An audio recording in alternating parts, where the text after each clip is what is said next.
आत्म प्रतिरक्षा, private defence. आत्म प्रतिरक्षा का आधार, ठीक है। किसी व्यक्ति को, कोई एनीवन, ठीक है, किसी व्यक्ति को स्वयं, अपने स्वयं के या किसी दूसरे के शरीर का या संपत्ति की सुरक्षा का अधिकार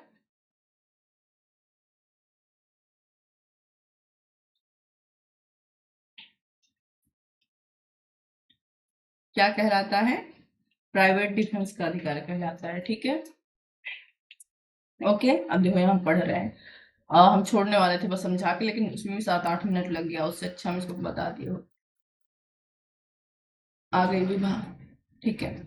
निजी रक्षा, जिसे आत्मरक्षा के रूप में भी जाना जाता है, अपकृत्य विधि के एक मूलभूत सिद्धांत है जो किसी व्यक्ति को अपनी संपत्ति या दूसरों की सुरक्षा के लिए तत्काल खतरे या गलत कार्य से बचने हेतु उचित बल प्रयोग करने की अनुमति देता है। यह अपकृत्य विधि की एक मान्यता प्राप्त रक्षा है, विशेष रूप से उन मामलों में जो जानबूझकर किए गए कृत्यों जैसे हमला, मारपीट, अनाधिकृत प्रवेश, ट्रेसपास मतलब अतिचार या फॉल्स इम्प्रिजमेंट से संबंधित है। यह अवधारणा आत्मसंरक्षण की प्राकृतिक प्रवृत्ति और इस कानूनी मान्यता पर आधारित है कि व्यक्तियों को तत्काल खतरे का सामना करने पर अपने रुचियों की रक्षा करने के लिए उचित कदम उठाने के लिए दंडित किया जाना चाहिए। ओके,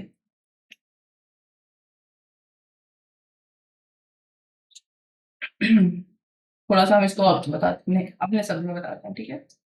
अब देखो, इसको कहते हैं आत्म रक्षा का सिद्धांत या आत्म संरक्षण का सिद्धांत, ठीक है। आत्मरक्षा का सिद्धांत। अब देखो, इस आवश्यक तत्व क्या है, तो हम लोग इसको आईपीसी में पढ़े, वहीं से ले लेते हैं। तत्काल खतरा है, ठीक है। क्या है? तत्काल खतरा बना हुआ है। कोई हमारे सामने बंदूक लेकर खड़ा हुआ है, ठीक है। कोई हमसे सामान लेकर छीनकर भाग रहा है, स्नैचिंग कर रहा है, सेक्शन 304 बीएनएस। कोई चोरी करके भाग रहा है, ठीक है।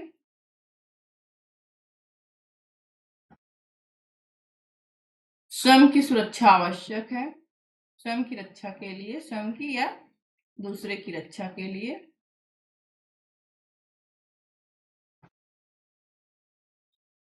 क्या करना? आवश्यकता अनुसार बल प्रयोग करना। यहाँ आवश्यकता अनुसार बल प्रयोग हम लिख रहे हैं, देखो। आवश्यकता अनुसार बल लिख रहे हैं ना, देखो इसका क्या मतलब हुआ। एक क्रिमिनल एग्जांपल तुमको देते हैं,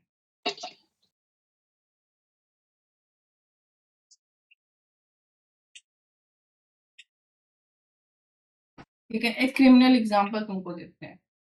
एक घर है, ठीक है। घर में एक चोर गृह भेदन कर रहा है, खिड़की से घुस रहा है, ठीक है। ये चोर का सिर आया, ओके। तब तक 4 लोग घर के देख लिए उसको, ओके। अब चोर को पकड़ने के लिए कितना बल आवश्यक है कि चारों लोग मान लो लाठी लिए भी हैं, ठीक है। चारों लोग लाठी लिए हैं, ये भी हाथ में बंदूक लिया है, नहीं मान लो ये हाथ में चाकू लिया है, ठीक है। चारों लोग अगर एक एक लाठी मार दिए तो चोर बेहोश हो गया, चोर बेहोश हो गया ना, तत्काल खतरा टल गया। पहला एलिमेंट देखो, तत्काल खतरा टल गया।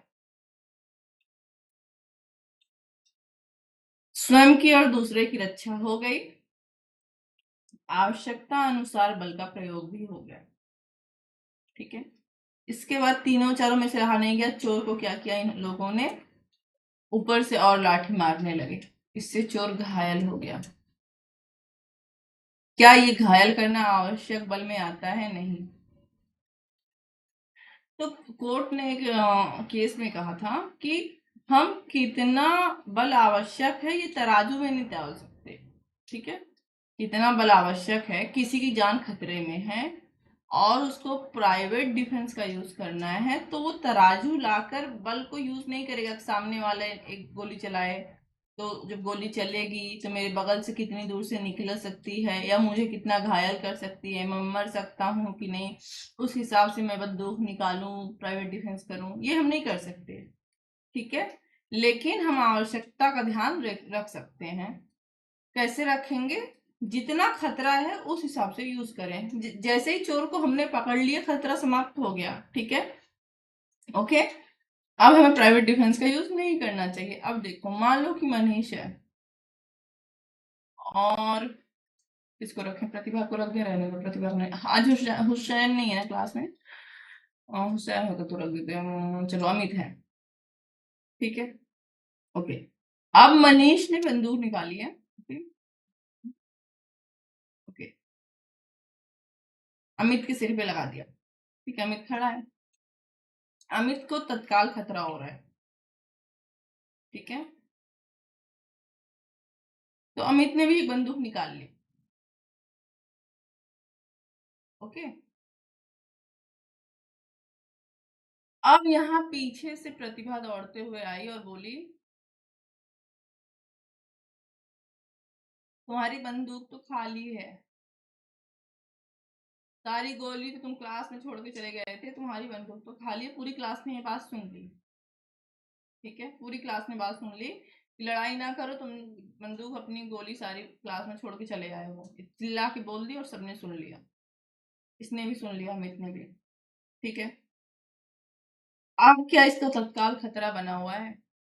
नहीं, क्योंकि इसको पता हो गया है कि, पता चल गया है कि बंदूक तो खाली है। देखो, तत्काल खतरा क्या होता है, ये एक चीज और वहां हम लिख दे रहे हैं, नोट्स में लिख दे रहे हैं ताकि अलग से अगर भूल जाए तो तुम लोग को याद रहे। जब तुम्हारे मन में युक्त आशंका हो, खतरे की, मन में क्या हो? युक्त आशंका हो, युक्त भय हो कि मुझे क्या हो सकता है, खतरा होगा। ठीक है, अब अमित को यहाँ पर जो तत्काल खतरे की आशंका थी वो समाप्त हो गई। ठीक है, जब तक प्रतिभा चिल्लाई नहीं थी और मनीष बंदूक लगाया था, अगर उस बीच अमित गोली चला देता तब उसको प्राइवेट डिफेंस का क्या मिलता? फायदा मिल जाता और इसको सजा भी नहीं होती अगर हम लोग क्रिमिनल केस में जाते।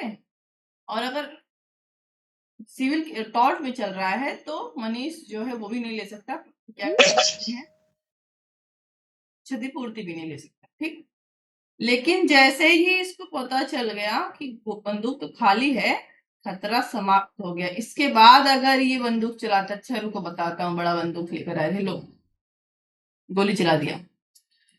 ओके, अब चाहे मनीष, अगर मनीष घायल हो गया और अगर क्रिमिनल केस में है तो अमित के ऊपर केस चलेगा, क्योंकि इन्होंने क्या किया है, सेक्शन 37 बीएनएस का उल्लंघन किया है, जिसमें सीमा दी हुई है कि कब आप प्राइवेट डिफेंस यूज नहीं करोगे। आपने क्या किया? सीमा का उल्लंघन कर दिया। आपको प्राइवेट डिफेंस का अधिकार उसी समय समाप्त हो गया जिस समय आपका खतरा समाप्त हो गया था। ठीक है, ओके, ओके। अब देखो, कुछ चीजें इसमें लिखी हैं, हम लोग देख लेते हैं। ठीक है, मैंने समझा दिया, तत्काल खतरा समझा दिया। ठीक है, और उचित विश्वास मतलब मन में आशंका, युक्त आशंका। ठीक है, अनुपातिकता मतलब आवश्यकता अनुसार बल का प्रयोग, अपने लैंग्वेज में समझाया है। ठीक है, ओके। संपत्ति की रक्षा, अगला एलिमेंट क्या होगा? संपत्ति की रक्षा। देखो, टॉर्ट में हम पढ़ रहे हैं तो संपत्ति की रक्षा है, संपत्ति की रक्षा सिविल टॉर्ट में जब पढ़ेंगे तो संपत्ति की रक्षा मोस्टली होनी चाहिए।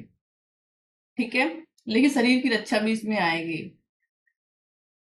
अगर शरीर पर कोई प्रॉपर्टी है तो, मान लो चैन वगैरह पहना हुआ है तो। ठीक है, तो संपत्ति की रक्षा, प्रॉपर्टी की रक्षा जो है प्योरली हम टॉर्ट में रख सकते हैं, लेकिन प्रॉपर्टी और प्लस बॉडी, बॉडी में तो जैसे गोली चला देना, ठीक है, और या मारपीट कर लेना, ठीक है।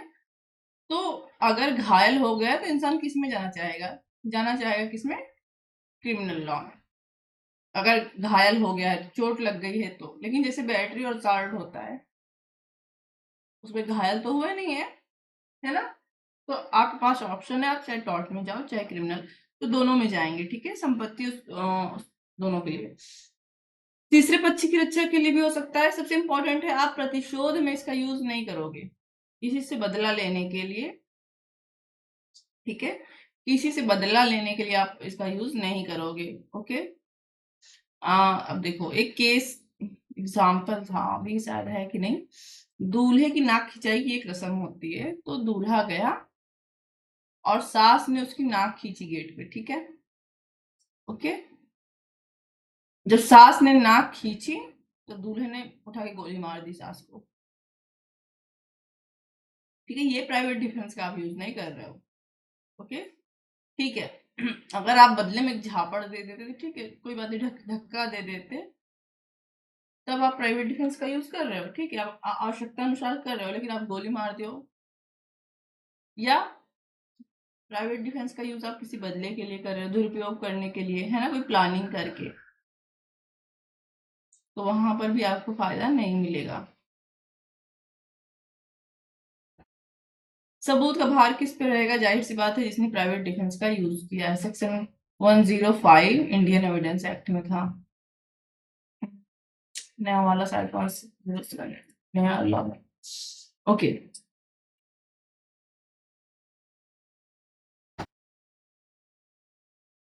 चलो केस देख लेते हैं। बर्ड बनाम होल ग्रुप।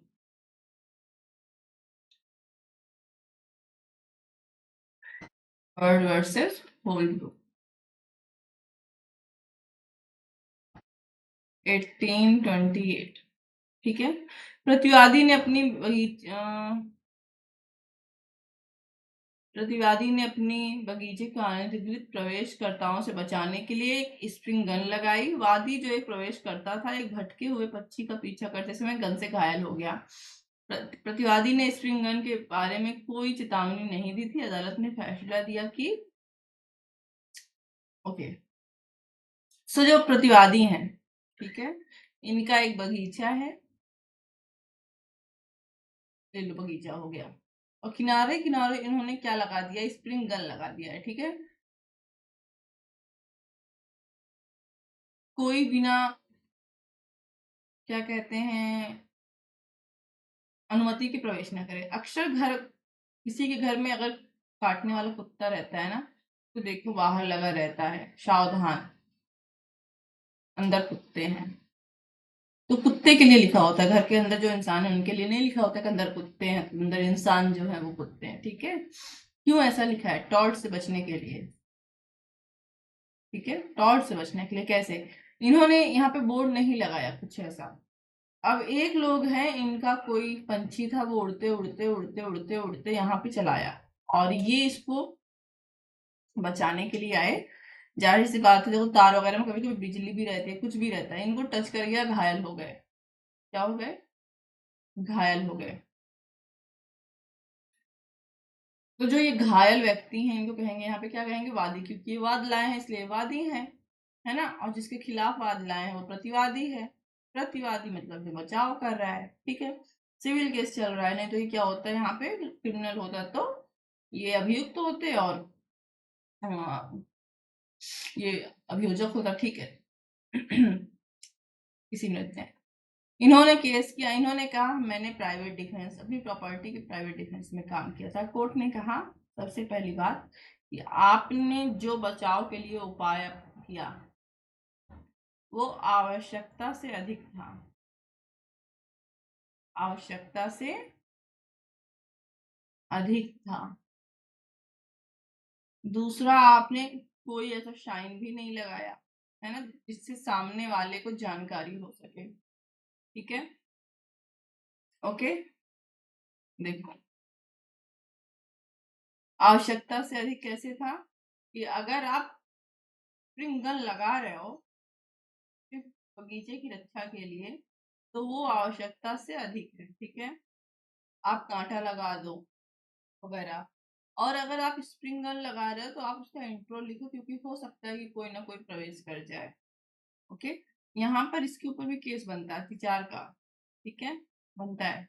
ओके, बट और अब तुम ध्यान से अगर देखना तो इसमें इनकी भी गलती थी, और हमने इससे पहले पढ़ा है उपेक्षा, लापरवाही वाला सिद्धांत, है ना? पढ़ा है ना?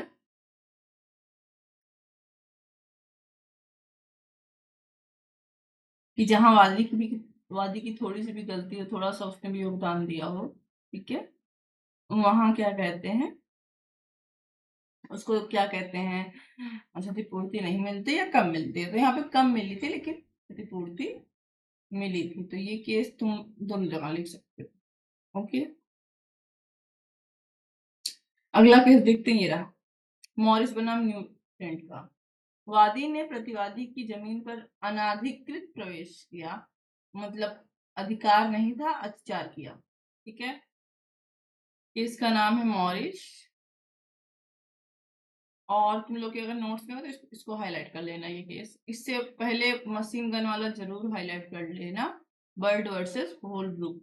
ठीक है, बहुत आसानी से याद भी हो जाएगा, क्योंकि उसमें बर्ड का पीछा करते करते वो बाउंड्री में घुसा था। ठीक है, 1836 सन याद रखना सबका लाइन से, अगर तुम लोग जेआरएफ वगैरह में जाने वाले हो। ठीक है, सो एक्स है किसी अन्य के ग्राउंड में प्रवेश कर जा रहे हैं, जमीन पर अनाधिकृत रूप से, इनको कोई अधिकार नहीं है। और यहाँ पर एक कुत्ता है, कुत्ते ने क्या किया, जब इनकी प्रॉपर्टी पे आया तो काट लिया। ठीक है, ओके, एक तो ये इनकी प्रॉपर्टी पे बिना अधिकार के प्रवेश कर रहे हैं और बिना किसी उचित कारण के प्रवेश कर रहे हैं। दूसरा, कुत्ता काट लिया तो इन्हीं के खिलाफ केस कर दिए, एक्स ने वाई के खिलाफ, वाई की जमीन है। ठीक है, कोर्ट ने कहा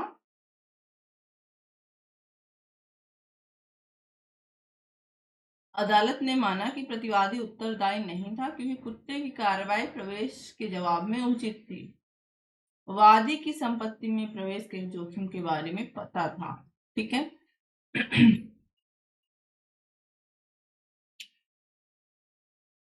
कोर्ट ने कहा कि जो डॉग है घर में था, मतलब जमीन पर था, आप दूसरे की जमीन पर प्रवेश कर गए। इंसान डॉग किस लिए पालता है, स्पेशली स्पेशली सिक्योरिटी डॉग, कि कोई अनजाना व्यक्ति घुस आएगा तो उसके खिलाफ क्या करेंगे, काटेंगे, मुंह भगाएंगे वगैरह। अगर आप प्रवेश कर गए और कुत्ता आपको नहीं काट रहा है, इसका मतलब कुत्ता किसी कार्य का लायक नहीं है। किस लिए कुत्ते को रखा गया है? प्रतिवादी का कार्य दायित्व के अधीन नहीं आएगा, कोई क्षतिपूर्ति वो आपको नहीं देगा। ठीक है, उसकी जमीन के अंदर आप गए हैं, वहां पर कुत्ता था, कुत्ते ने जो काटा उसी के लिए उसको ट्रेन किया गया था। ठीक है, और जब आप किसी की प्रॉपर्टी में प्रवेश करते हैं तो आपको इतना तो पता होना चाहिए कि अगर वहां पर डॉगी है या कुछ है तो आपको काट सकता है,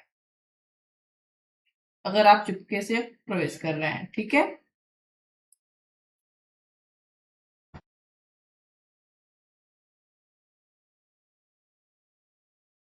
ये वाला एग्जांपल भी अच्छा है। ठीक है, ये वाला भी देख सकते हो, कॉक फ्रॉस्ट बनाम स्मिथ।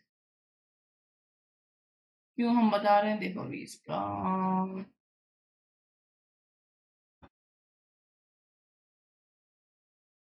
1700 का केस है क्या? हाँ, 1705 का केस है। ठीक, देखो, एक झगड़े के दौरान वादी ने प्रतिवादी पर हमला करने की कोशिश की, जिसके जवाब में प्रतिवादी ने वादी की उंगली काट दी। ठीक है,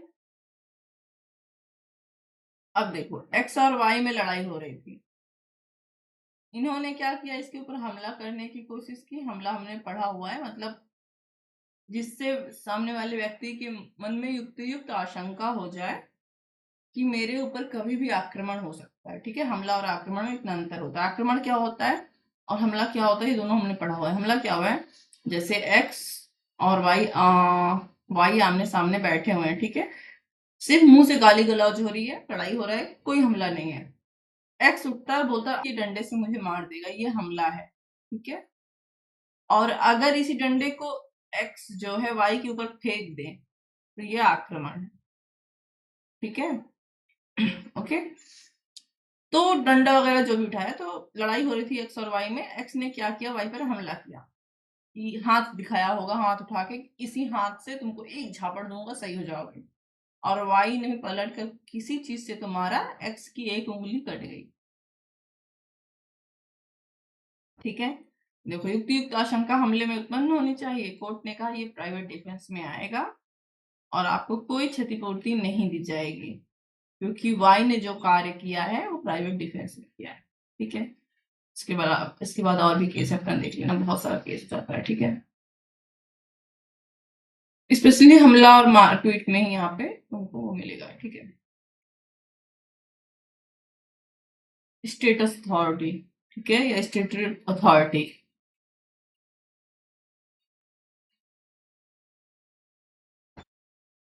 ठीक है।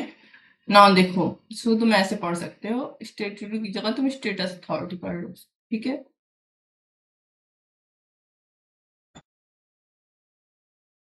इसमें क्या होता है, जब न्यायालय क्षतिपूर्ति का निर्धारण करता है, ठीक है,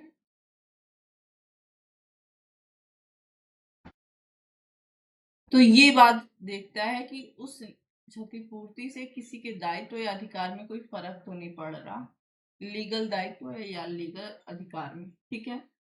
चलो, बस इतना जानना है, ये क्वेश्चन इंपॉर्टेंट नहीं है, एग्जाम में भी नहीं आएगा। अगला बचाव है जहां पर आपको क्षतिपूर्ति नहीं मिलेगी, ठीक है। नोट्स में पढ़ लेना, इसको हम यहाँ समझा दे रहे हैं क्या होता है ये। एक है जुडिशियल एक्ट्स, एक है क्वासी जुडिशियल एक्ट। जुडिशियल का सीधा सा मतलब है जुडिशरी जो कार्य कर रही है, जो पूर्ण रूप से न्यायिक कार्य हो रहा है। क्या हो रहा है? पूर्ण रूप से न्यायिक कार्य हो रहा है, जैसे कि किसी फैसले का अंतिम निर्णय, ठीक है, किसी फैसले का अंतिम निर्णय हो रहा है। अब जज साहब के ऊपर अगर ये डर रहे कि उनके पास तो जो साक्ष्य आया उसी के हिसाब से उन्होंने निर्णय दे दिया, ओके, उसी के हिसाब से उन्होंने निर्णय दे दिया, सो बाद में पता चला कि वो साक्ष्य क्या था, गलत था, गलत निर्णय दे दिया उन्होंने, किसी के लीगल राइट का हनन कर दिया, किसी निर्दोष को सजा दे दी, है ना। तो वो निर्दोष क्या करेगा, फॉल्स इम्प्रिजमेंट में या मैलिशियस या जो भी हो, जज साहब के खिलाफ क्या कर देगा, टॉर्ट का केस कर देगा, है ना। कोर्ट कहता है नहीं, न्यायालय के कार्य को हम सुरक्षा प्रदान करते हैं, ठीक है। न्यायालय या अथवा जो भी न्यायिक कार्य हो रहा है, पूर्ण न्यायिक कार्य, अगर उनसे गलती हो जाती है वो कोई क्षतिपूर्ति नहीं देंगे। अब देखो, आईपीसी में ये सेक्शन तुमको देखने को मिलता है, सेक्शन 77, और नए बीएनएस वाले में तुमको दिखेगा आई थिंक सेक्शन 15, ठीक है, okay. Quasi judicial acts, quasi का मतलब होता है अर्ध न्यायिक कार्य। ये कार्य हो सकता है कि न्यायालय कर रहा हो, ठीक है, हो सकता है कि न्यायालय कर रहा हो या न्यायालय के बिहाफ पे कोई और कर रहा हो, जैसे कि कहीं पर कोई जांच करना इत्यादि, ठीक है।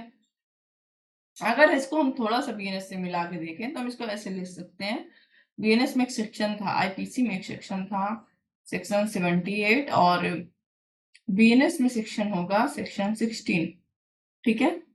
अगर हम इसको यहां से मिला के देखें तो देखो, जल्लाद, जल्लाद जो है वो अर्ध न्यायिक कार्य, नहीं, अर्ध न्यायिक कार्य तो नहीं कर रहा, बट ठीक है, न्यायालय के कार्यों को क्या कर रहा है, वो लागू कर रहा है, न्यायिक कार्य को क्या कर रहा है, लागू कर रहा है, किसी को फांसी दे रहा है, ठीक है, किसी को फांसी दे रहा है, एग्जाम्पल के लिए हम बता रहे हैं बस, ठीक है। टॉर्ट है तो ये वाला एग्जाम्पल टॉर्ट में जाएगा नहीं, क्योंकि टॉर्ट में सिविल होता है, बट हम लोग एग्जाम्पल के लिए देख रहे हैं, ठीक है। आईपीसी और बीएनएस वाला, ठीक। तो इसका कार्य क्यों नहीं अपराध होता, क्योंकि इसको भी जो है बीएनएस में छूट मिली हुई है। ओके, तो इसको इसको कहते हैं पूर्ण उन्मुक्ति का सिद्धांत। इसको तुम ऐसे भी लिख सकते हो कि न्यायालय वगैरह को क्या होता है, पूर्ण उन्मुक्ति मिलती है, ठीक है। क्यों? क्योंकि जज साहब कोई भगवान तो है नहीं, उनसे भी गलती हो सकती है। केस था बहुत पहले, मैंने पढ़ा था कहीं पे तो पढ़ा था, हो सकता है मेरे सर ने बताया, आई थिंक 8-9 साल पहले का है। तो अभी बता रहे हैं, ठीक है। एक लेडीज थी और उनको शादी के 6 महीने बाद बेटा हुआ था, ठीक है। 6 महीने बाद या 5 महीने बाद, जो भी है। और उनके हस्बैंड गए सुप्रीम कोर्ट तक, चले गए और उनको डिवोर्स दे दिया गया। आई थिंक 1960 के आसपास का केस था। उस समय डीएनए नहीं था, ठीक है। डिवोर्स हो गया। जबकि इंडियन एविडेंस एक्ट और बीएनएस में भी ये क्या भारतीय साक्ष्य अधिनियम में भी ये रूल है कि अगर शादी के बाद कोई बच्चा होता है तो वो धार्मिक रूप से क्या माना जाएगा, उसी फादर का बच्चा माना जाएगा। ये सिंपल सा रूल है।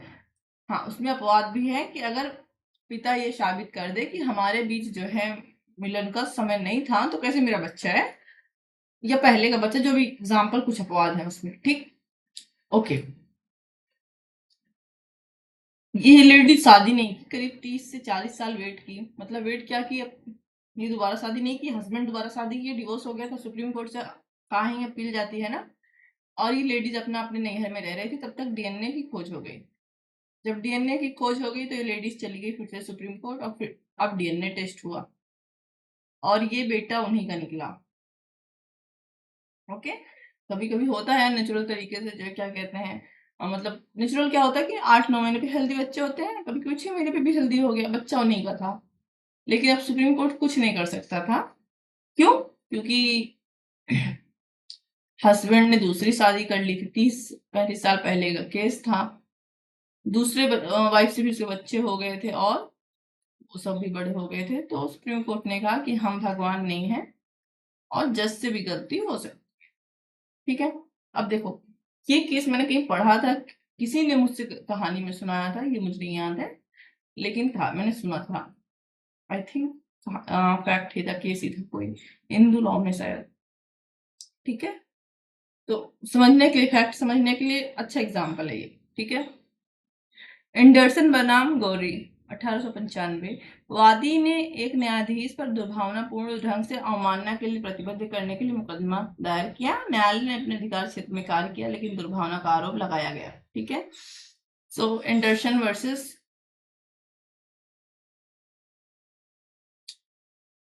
एक सेकेंड बेटा, एंडरसन वर्सेस गौरी।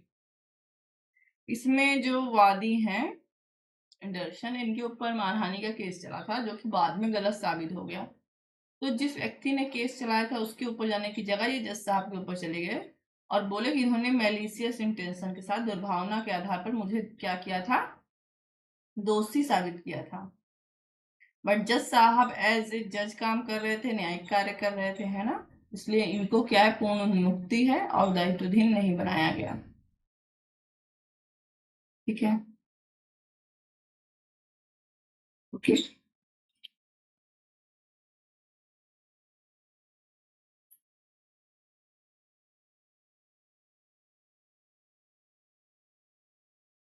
ठीक है, और भी देख लेना जो भी तुम लोग का केस में देख लेना, ठीक है। एक ये केस है एवरेट बनाम ग्रिफिथ 1921 का। एक मानसिक स्वास्थ्य बोर्ड ने वादी को पागल घोषित किया, जिसके कारण उसकी हिरासत हुई। वादी ने लापरवाही और बुरे विश्वास का आरोप लगाते हुए मुकदमा दायर किया। अदालत ने कहा कि बोर्ड, जो अर्ध न्यायिक क्षमता में कार्य कर रहा था, तब तक उन्मुक्त था जब तक कि दुर्भावना या बुरा विश्वास साबित न हो। सबूतों के अभाव में वादी का दावा विफल रहा, ठीक है। ओके, सो ये जो ग्रिफिथ वाला केस है, एवरेट वाला, ये इंपॉर्टेंट है, ये भी तुम लोग लिख लेना, ठीक है। Everett versus Griffith. 1920 में क्या हुआ था इस केस में? इनके ऊपर कोई केस चल रहा था एक्स के ऊपर, और हम देखते हैं बीएनएस में कि जो व्यक्ति पागल होते हैं वो कोई अपराध नहीं कर सकते, लेकिन उनको छोड़ा भी नहीं जाता है, असाइलम में भेज दिया जाता है, पागल खाने या जहां भी उनकी दवा होती है। बट लीगल पागलपन होना चाहिए। कैसा होना चाहिए? लीगल। लीगल मतलब जिसको मेडिकल द्वारा साबित हो। ठीक है, मेडिकल जांच करके एक कमेटी बनाई जाए, शीर्ष डॉक्टर्स की उस जांच करते हैं, वो साबित करते हैं कि मानसिक रूप से बीमार है कि नहीं। एक मूवी है, बहुत अच्छी मूवी है, अपरिचित, बहुत पहले मैंने देखी थी। बहुत कम मूवी का नाम मुझे याद रहता है, साउथ इंडियन मूवी है, हिंदी में ट्रांसलेट है। इसको जरूर देखना, बहुत अच्छे से समझ में आएगा। ठीक है, तो उस कमिटी ने क्या किया? इनको पागल साबित किया। पागल साबित कर दिया तो इनको असाइलम में भेज दिया गया।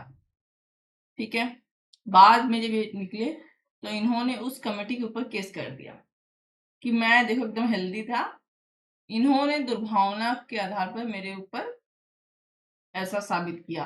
कोर्ट ने कहा जब कमेटी ये काम कर रही थी तो अर्ध न्यायिक कार्य कर रही थी। देखो, क्योंकि कमेटी जो है न्यायाधीश नहीं है, ठीक है, बट उसका जो कार्य था वो न्यायालय में यूज होता जजमेंट के लिए। ठीक है, तो इसको पूर्ण उन्मुक्ति तभी मिलेगी अर्ध न्यायिक कार्य करने वाले किसी भी कमेटी को, जब उसने कोई दुर्भावना में कार्य ना किया हो और ये साबित नहीं कर पाए एक्स कि इनका कोई दुर्भावना था। मुंह से बोलने से तो होगा नहीं, सबूत देना पड़ेगा, सबूत नहीं दे पाए तो कोई साक्ष्य नहीं दिया गया। कोई साक्ष्य नहीं दिया गया तो साबित नहीं हुआ और कमेटी बच गई। लास्ट होगा मिस्टेक। अगला अपवाद है मिस्टेक, बता रहे हैं इस पे। ठीक है, अगला अपवाद है मिस्टेक। ओके,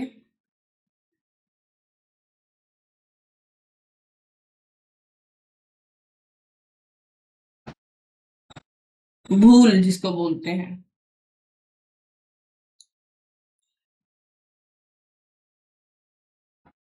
दो प्रकार का मिस्टेक होता है मिस्टेक ऑफ लॉ, जहां आपको कोई छूट नहीं मिलेगी। Mistake of law,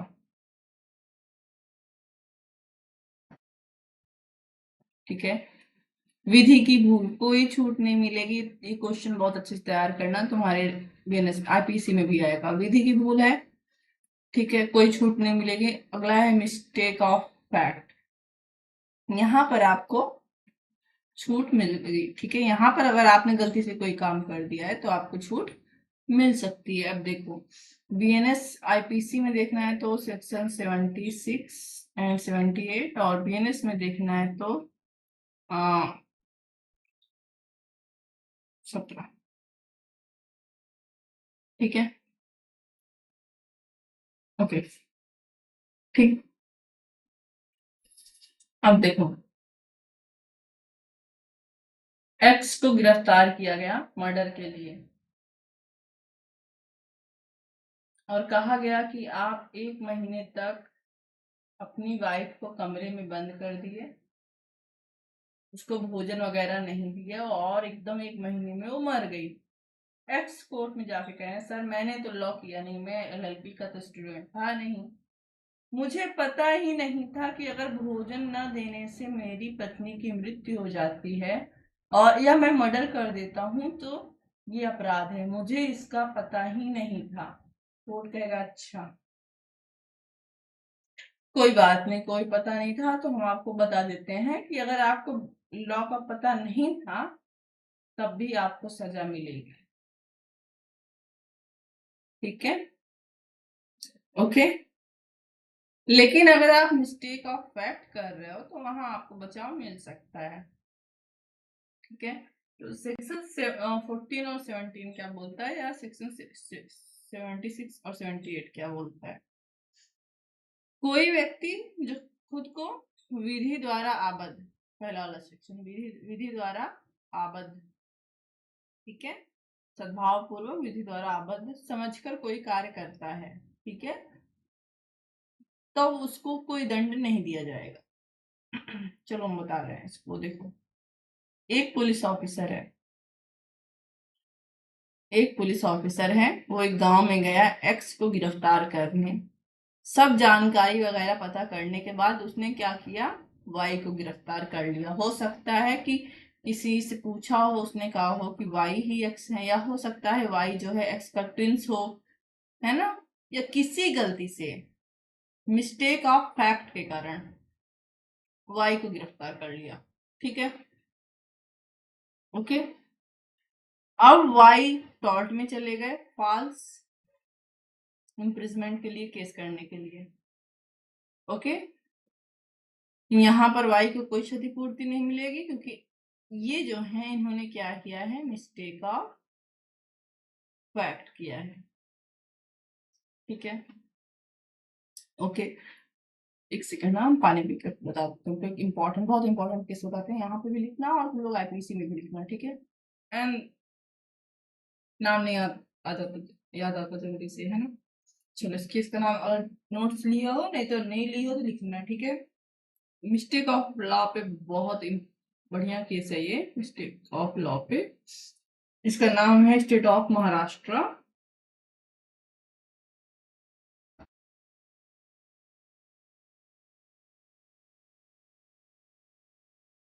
versus mayor of mayor हंस जॉर्ज,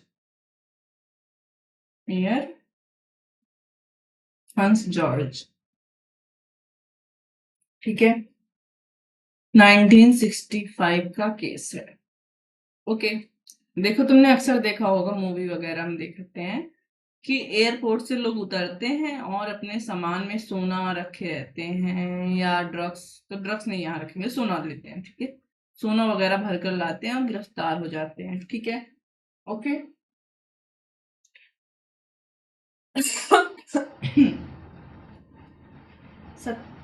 26 नवंबर 1962। अगर आप इस 26 नवंबर 1962 को, इस तारीख को याद रखना। ठीक है, ओके। इस तारीख तक आप सोना लेकर आए हैं, कहीं से भी लेकर, कितना भी लेकर आते, 2-3 ट्रॉली भर के ले आते। ठीक है, आप कभी गिरफ्तार नहीं होते। ठीक है, भारत की व्यवस्था की ऐसी की तैसी मची पड़ी थी। ठीक है, सरकार ने सोचा कुछ तो किया जाए।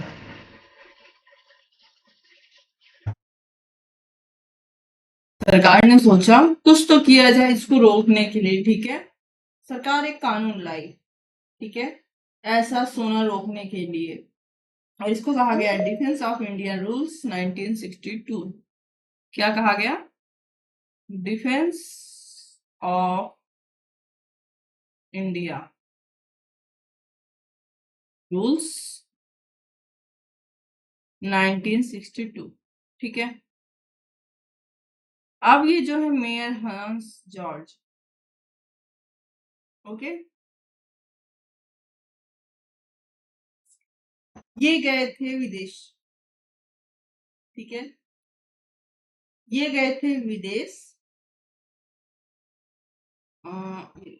स्विट्जरलैंड। कहाँ गए थे, स्विट्जरलैंड।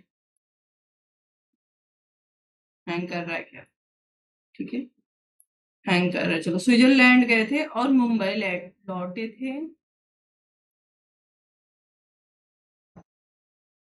करीब 10 किलो सोना लेकर।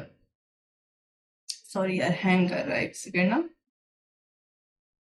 तो ये स्विट्जरलैंड गए थे और स्विट्जरलैंड से मुंबई एयरपोर्ट पर लौटे। ठीक है, इनके पास 10 किलो, मैंने बोला 34 किलो सोना था। कितना था, 34 kg गोल्ड। अब कब लौटे पता है,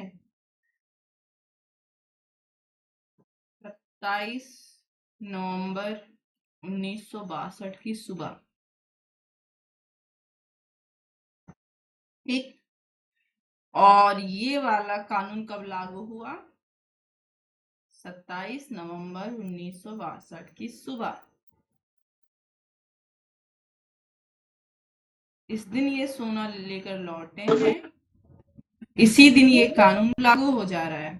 ठीक है, एक सिंपल सा लॉ है कि संविधान में भी रूल है सबसे पहले आर्टिकल 21 ले लो कि किसी को भी उसके अधिकार से विधि की उचित प्रक्रिया से ही हटाया जाएगा, है ना।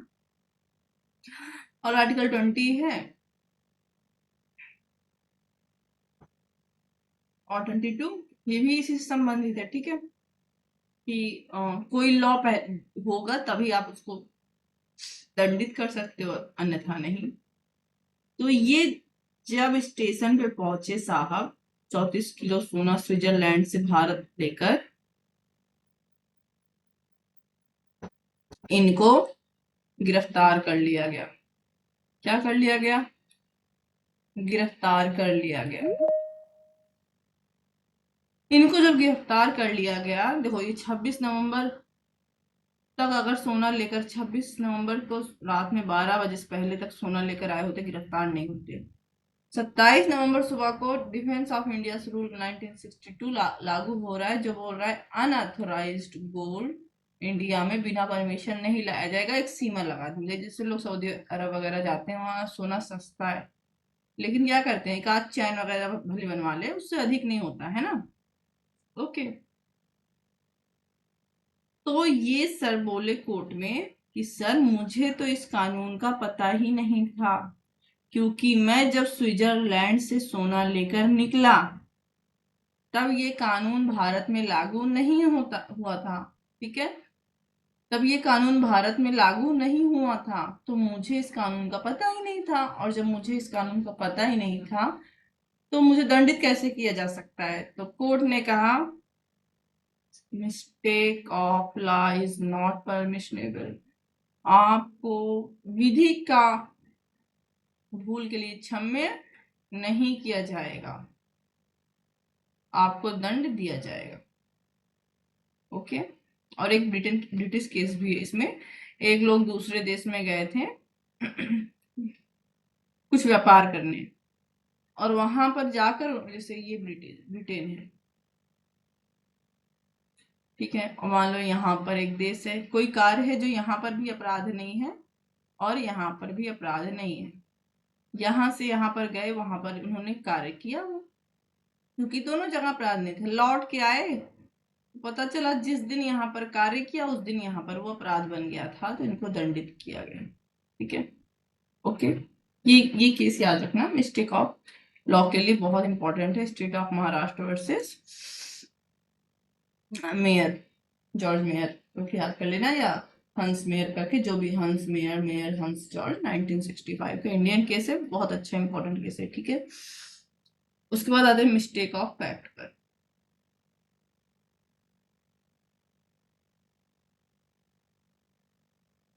तो इसके लिए हम वही वाला एग्जांपल लिखेंगे कि मान लो एक्स और वाई में लड़ाई हो रही है, ठीक है। एम क्या करता है, देखता है और एम को लगता है कि वाई जो है एक्स को गोली मारने वाला है या क्षतिकारित करने वाला है, ठीक है, और दूसरे के शरीर या संपत्ति की रक्षा के लिए एम क्या करता है, वाई को पकड़ लेता है। बाद में पता चलता है वाई क्या कर रहा था, प्राइवेट डिफेंस का यूज कर रहा था, यहाँ मिस्टेक ऑफ फैक्ट हुआ है, एम को कोई दंड नहीं मिलेगा, ठीक है। ओके। एक मैक्सिम जो तुम लोग को यहाँ पर लिखनी है और आईपीसी में लिखनी है, क्योंकि यहाँ पे मैक्सिम है तो जरूर याद रखना। और हाँ, सारे मैक्सिम टॉट के याद रखना। 7th पेपर में ग्रामर है, पढ़ डालो, ग्रामर हम नहीं पढ़ाने वाले हैं, मैक्सिम और केस आएगा, केस सारे पढ़ते चलो क्योंकि वहां पर काम आएगा, ठीक है। और जो इम्पोर्टेंट केस होगा वो हम बताएंगे, ठीक है। चलो, तो एक मैक्सिम है, ये मिस्टेक वाले के साथ याद रख लेना, ठीक है।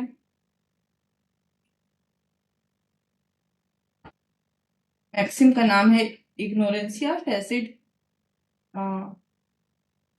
इग्नोरेंसिया फेसिट एक्सक्यूजिट, एक्सक्यूजिट इग्नोरेंसिया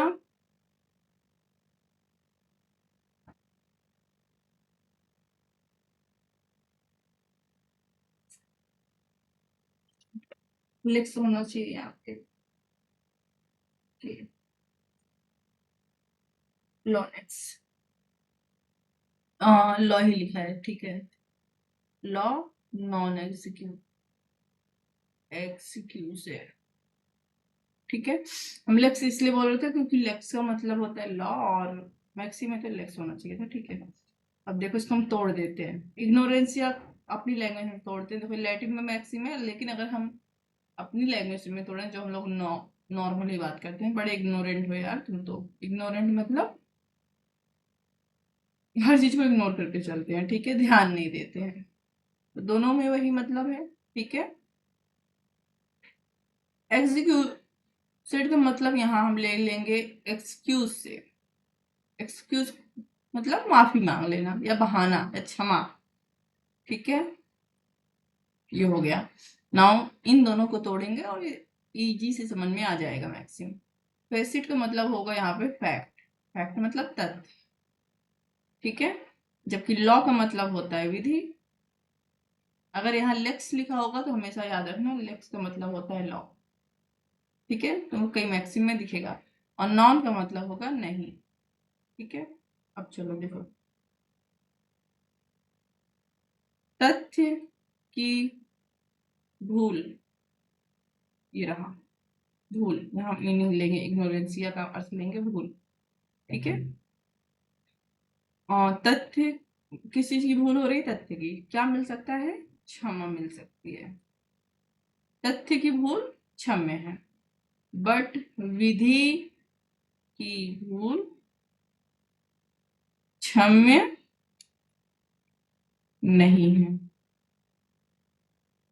इंग्लिश और हिंदी ट्रांसलेशन करने में सब्जेक्ट और ऑब्जेक्ट आगे पीछे हो जाता है, ठीक है। और फिर ये तो लैटिन लैंग्वेज है, तो ये मैक्सिम याद कर लेना और ऐसे ही तोड़ के याद करना, तो आराम से याद हो जाएगा। अपनी लैंग्वेज में याद करना, इग्नोरेंसिया इग्नोरेंसिया दोनों में है।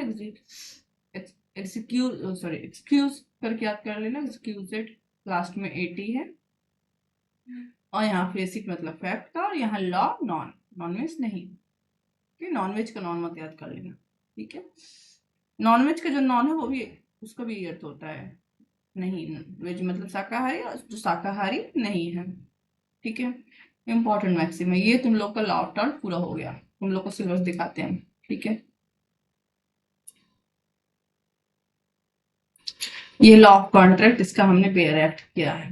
अगर बेयर एक्ट भी पढ़ लोगे तो क्वेश्चन आंसर सीरीज से क्वेश्चन आंसर हो जाएगा, अगर हमारे पास टाइम रहेगा तो इसको हम लोग करेंगे, ठीक है। इसके बाद आया कॉन्स्टिट्यूशनल लॉ, संविधान, इसका भी हमने बेयर एक्ट किया है। अब क्वेश्चन आंसर हम तब करेंगे जब हमारे पास टाइम रहेगा तब, नहीं तो बेयर एक्ट से हो जाएगा, क्योंकि बहुत अलग से कुछ है नहीं, जब बेयर एक्ट में रहता है वही लिखना होता है। ये family law, family law first लिखा है, मतलब यहाँ पे हमको हिंदू लॉ पढ़ना है। सेकंड हम पढ़ेंगे मुस्लिम लॉ नेक्स्ट सेमेस्टर में, तो ये हम लोग कल से पढ़ेंगे, ठीक है। Law of tort, tort complete हो गया, और क्लास से अपना हाईलाइट करके पढ़ लो। ये हम लोग लास्ट यूनिट आज ये पढ़ रहे थे, ये अपवाद है, क्योंकि इससे पहले हमने टॉर्ट सारा पढ़ा हुआ है, थर्ड फोर्थ एंड फाइव्थ।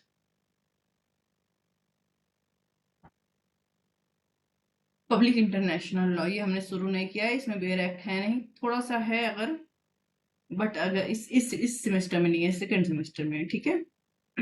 तो इसको हिंदू लॉ के बाद हम लोग पढ़ेंगे। लॉ ऑफ क्राइम आईपीसी है सिलेबस में, और बेयर एक्ट हमने पढ़ा है बीएनएस का। तो क्वेश्चन आंसर सीरीज जब करेंगे तो हम आईपीसी और बीएनएस का दोनों का सेक्शन कर लेंगे, ठीक है। बीएनएस का भी कर लोगे तो कोई प्रॉब्लम नहीं है।